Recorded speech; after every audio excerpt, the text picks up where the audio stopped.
കാണാൻ കാത്തിരിക്കുകയായിരുന്നു. നീ ഒളിച്ചു നടക്കുകയാണല്ലേ? അമ്മ എന്താ അങ്ങനെ പറയുന്നേ? ഞാനെന്തിനാ അമ്മയെ ഒളിച്ചു നടക്കുന്നേ? ഗോമതി, ധർമ്മൻ എന്റെ വയറ്റിലാ പിറന്നത്. അവനെ വളർത്തിയത് നീയും.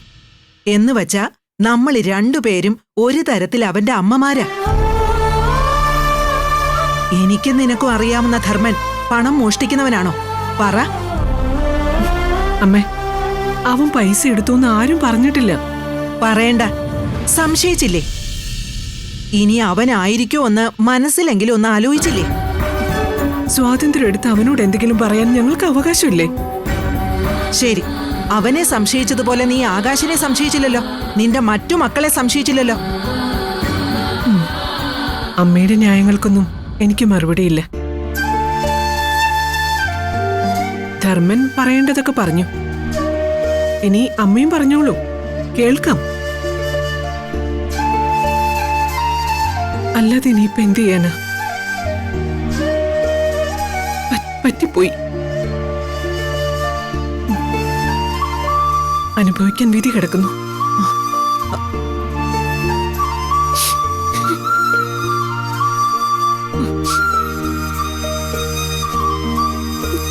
അവൻ എന്നെ പറഞ്ഞോട്ടെ. പക്ഷെ പാവം ബാലേട്ടനെ. അമ്മേ, ജീവിതത്തിൽ ആദ്യമായിട്ട് ബാലേട്ടൻ ഒരാളോട് മാപ്പ് പറയുന്നത്. പക്ഷെ അവനങ്ങ് ചവിട്ടി തേക്കും പോലെയല്ലേ അമ്മയെ പെരുമാറിയത്?